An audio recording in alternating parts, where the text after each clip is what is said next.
Hello guys, WhatsApp. तो इसमें मैं बताऊंगा कि कैसे एक अच्छी प्रिपरेशन यूपीएससी की दिखती है और क्या क्या करना पड़ता है ताकि अपनी जो स्टडी हो राइट डायरेक्शन में जाए। तो उसके लिए पहली चीज़ तो सब टॉपर्स बोलते हैं और मेरा भी एक्सपीरियंस यही बोलता है कि आपके पास 6 to 12 तक के एनसीईआरटीज़ के नोट्स होने चाहिए, स्पेशली ज्योग्राफी, हिस्ट्री और पॉलिटी के। इससे क्या होगा, एक तो जब अपन प्रीलिम्स के लिए पढ़ेंगे तो अपने पास शॉर्ट नोट्स होंगे और अपन क्विकली रिवीजन कर सकेंगे। अदरवाइज़ क्या होगा कि अपन बुक्स की तरफ भटकेंगे बार बार और बार बार उनको रीड करेंगे तो कंफ्यूज हो जाएंगे बहुत ज़्यादा और ठीक से उनमें से कुछ रिटेन भी नहीं कर पाएंगे। लेकिन जब अपने को पता होगा कि अपन ने नोट्स बना लिए और वो इनफ है और अब बुक्स की रिक्वायरमेंट नहीं है, तो आपके नोट्स होंगे, आप उसको अपनी मेहनत से बनाओगे तो वो आंसर राइटिंग में भी हेल्प करेंगे और आप बेटर तरीके से उसको पढ़ भी पाओगे, बिकॉज खुद के बनाए हुए नोट्स है। अदरवाइज़ बुक तो पढ़ी की पढ़ी एक जगह पढ़ी रह जाएगी और वो बस बुक्स बढ़ती रहेगी, लेकिन आपको यूपीएससी का नॉलेज नहीं बढ़ेगा। तो इसके लिए 6 to 12 तक के एनसीईआरटीज़ के नोट्स कंपलसरी बनाना, जो कि मैंने भी गलती करी थी। जब मैंने नहीं बनाए थे तो उसकी वजह से मेरे को फेलियर का सामना करना पड़ा था। बट अगर मेरे को उस टाइम एडवाइस नहीं मिली थी तो आप लोगों को मिल रही है, ये ट्राई करके देखो। और सेकंड चीज़ है कि जो मेंस का सिलेबस है, अब लोगों को पता नहीं होता कि मेंस में और प्रीलिम्स के सिलेबस में काफ़ी डिफरेंस है। जो मेंस का सिलेबस है उसमें स्पेसिफिकली टॉपिक्स लिखे हुए हैं, अगर आप उन पे हर टॉपिक पे 1.5-2 पन्नों के नोट्स बना लोगे तो इनफ होगा। उसके बाद में फिर आपकी आंसर राइटिंग करने बची होगी। और वही मेरा थर्ड पॉइंट है कि ये सब आपका ख़त्म हो जाती है, नोट्स वगैरह सब कुछ नवंबर के एंड तक। फिर आपके पास दिसंबर जनवरी टाइम होगा आंसर राइटिंग पे काम करने का। और आंसर राइटिंग कैसे करोगे, टॉपर्स की कॉपी को देखोगे और उनकी कॉपी को कंपेयर करोगे खुद के लिखे हुए नोट से। और ये किसी भी साइट पे चल जाओ, विजन, फोरम, IAS, वहाँ यहाँ पे सबकी टॉपर्स की कॉपी फ्री में मिलती है। तो यहाँ पे आप चेक करो और कंपेयर करो, सेम जो क्वेश्चन लिखा हुआ है उसको आप खुद के आंसर से कंपेयर करो। तो आपको फिर over the period of time आप इम्प्रूव करते जाओगे और आपको दिखेगा कि हाँ यार क्या कमी है उसमें और मेरे में। अदरवाइज़ तो पैसा वेस्ट करने में लाखों रुपये वेस्ट कर सकते हो। टेस्ट सीरीज ज्वाइन कर लो, उसमें कोई फीडबैक नहीं मिलेगा और जो चेक कर रहा होगा वो खुद भी कभी यूपीएससी में सिलेक्ट नहीं हुआ होगा। तो इससे बेटर है जो बेस्ट कॉपी है उसको कंपेयर करो आपकी करंट सिचुएशन से, तो वो बेस्ट रहेगा। अब ठीक है, अब क्वेश्चन आता है कि कैसे नोट्स बनाए। ज्ञान तो बांट दिया, लेकिन नोट्स कैसे बनाए। तो देखो, ये मेरी ज्योग्राफी के नोट्स मैंने पिछले 20 दिन में लगभग एक महीने में बनाए और ये करीबन 60 पेजेस है। ठीक है, इसके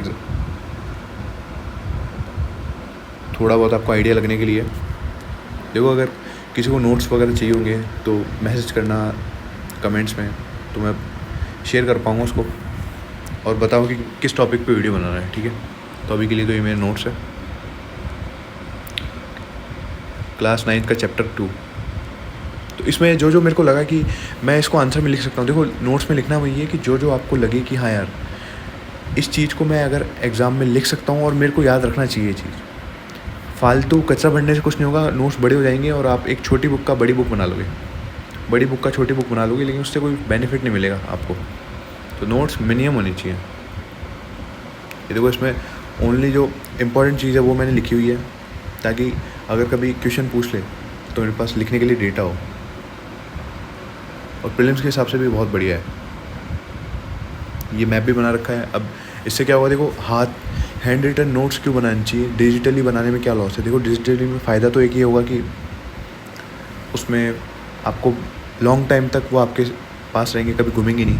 हैंड रिटन नोट्स घूम जाएंगे, लेकिन हैंड रिटन में फ़ायदा ये होगा कि आफ्टर ऑल एग्ज़ाम तो लिखना ही है, और जब एग्ज़ाम लिखना ही है तो फिर आप डिजिटली बना के कोई उससे बेनिफिट नहीं मिलेगा। अभी जैसे मैं मैप बना रहा हूँ तो मैप में मैंने स्केच से कलर किए हैं कौन कौन सी मिट्टी कहाँ पे है।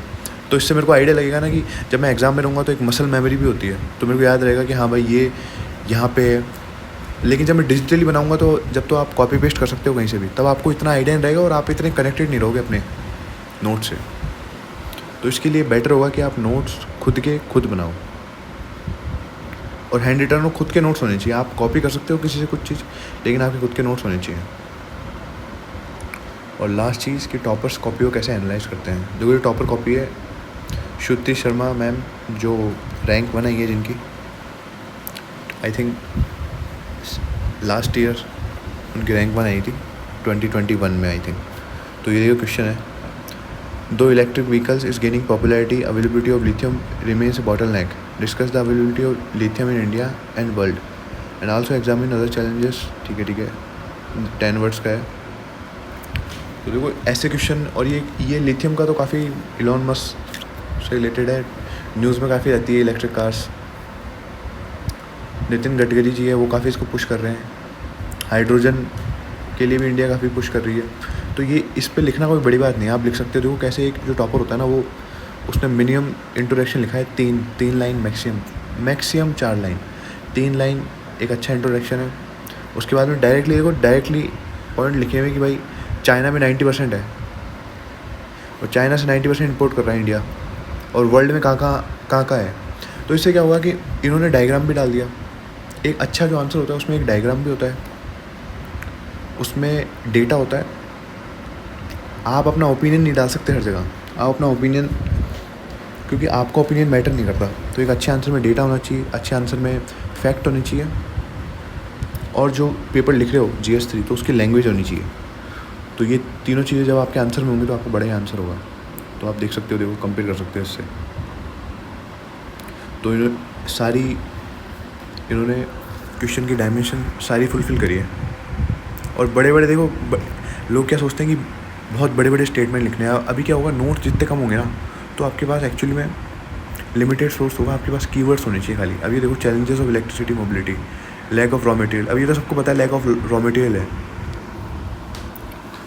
तो बहुत इन्होंने मिनिमम लिखा हुआ है। और एक्चुअली जब 10 मार्क्स का क्वेश्चन है और आपको 2 ही पेज मिलेंगे, तो आपके पास ज़्यादा लिखने का वैसे भी टाइम नहीं है, तो ज़्यादा लिखना भी नहीं है इसलिए, और लिख भी नहीं सकते हो, क्योंकि अगर 10 मार्क्स के क्वेश्चन पे अगर ज़्यादा लिखोगे तो फिर पेपर ही ख़त्म नहीं हो पाएगा।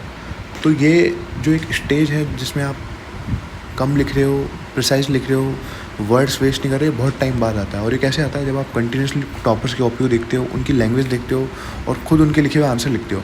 तो जब ये 300-400 बार ये चीज़ जब आप रिपीट करोगे ना, तो आपको ये वाली कला आ जाएगी, और उसके बाद में आपको लगने लगेगा यार कितना ईजी है। अदरवाइज़ तो क्या होगा, भटकते रहोगे, 10 वीडियो देखते रहोगे, 10 चीज़ें करते रहोगे। तो मैं भी आपके जैसे एस्पिरेंट हूँ, मैं भी ये सब चीज़ें खुद भी फॉलो कर रहा हूँ। मेरे को दिख रहा है कि इसमें कितना बेनिफिट मिल रहा है, और इसीलिए मैं गाइड कर रहा हूँ आपको।